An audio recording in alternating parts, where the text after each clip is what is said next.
ازيكم عاملين ايه؟ يا رب تكونوا بخير. رمضان كريم وكل سنه وانتم طيبين.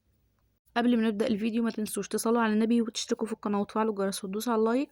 ويلا بينا نعمل فطار رابع يوم رمضان.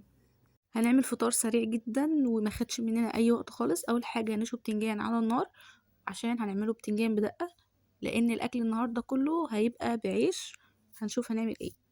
ملناش دعوه بالبوتاجاز وشكله. بعد كده بقى هنعمل الكبده. دي كبده فراخ قطعناها، يعني الكبده الواحده قطعناها 3 قطع. بعد كده هنجيب طاسة وهنحط فيها معلقتين زيت كبيرة، وبعد كده 3 فصوص توم مهروسين. بعد كده هنحط الكبدة صدمة كده على التوم ده.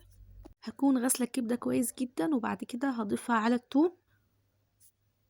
ههدي عليها النار خالص، وبعد كده أول ما يبدأ لونها يتغير هضيف عليها البصلة، وعلى حسب تقطيع البصلة اللي انت حباه. انا جبت بصلاية وسط وقطعتها بالشكل ده. هديهم تقليبة، وبعد كده هنزل بالتوابل. نص معلقة فلفل اسود، معلقة كزبرة، معلقة كمون، معلقة من الملح او معلقة ونص، وبعد كده بابريكا. ههدي النار واسيبها لحد ما تنشف تماما من العصارة دي. بعد كده هعمل حاجة شبه فاهيتا كده. اول حاجة جبت معلقة من الزيت عليها 3 فصوص ثوم، ونزلت بصدور فراخ متقطعة مكعبات بالشكل ده. لونها هيبدأ يتغير، بعد كده هبدأ ان انا اقلبها،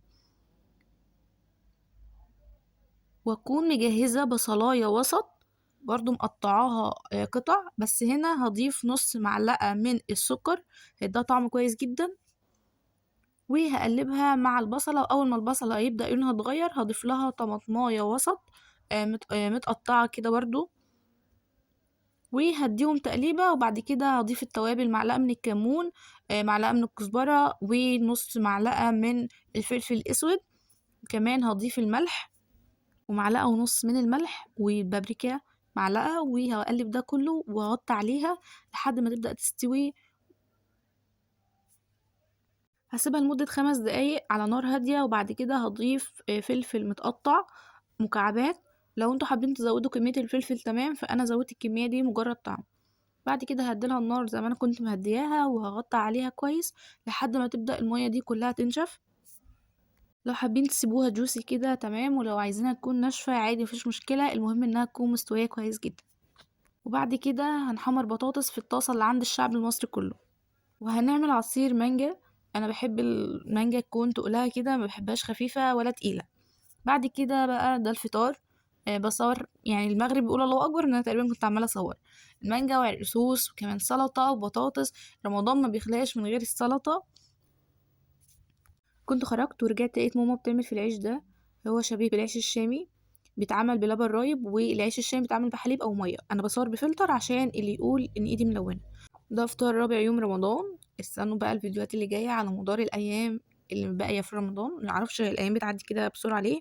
ما تنسوش بقى الفروض المطلوبه مننا والاذكار، وكمان القيام بيفرق جدا في رمضان، لان رمضان شهر العباده مش شهر الاكل.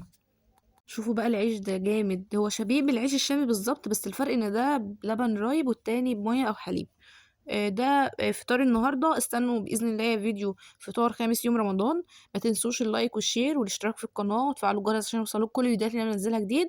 وكمان استنوا الفيديوهات اللي انا هنزلها لكم الفتره اللي جايه في الايام المتبقيه من رمضان. كل سنه وانتم طيبين، ويا دايما يا رب في احسن حال، ونطلع كلنا مجبورين خاطر من الشهر الكريم ده. واشوفكم في الفيديو الجاي على خير.